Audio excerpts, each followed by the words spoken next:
Now let's solve the first SQL query on HackerRank, that is revising the select query 1. So we'll click on solve challenge button.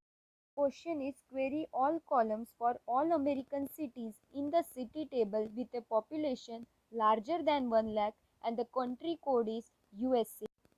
The question says that we need to query all the columns of the American city which is present in the city table, and there is one condition that the population should be larger than 1 lakh and the country code should be USA, because we want to query all the American cities, so the country code is USA. I hope you have understood the question. Now let's write some query.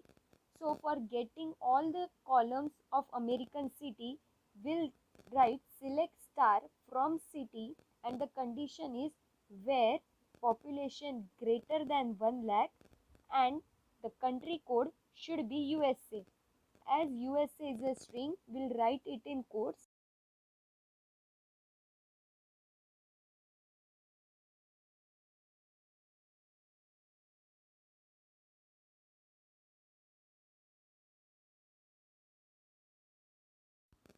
Now let's run our code to check if it is correct or not. So now let's submit our code.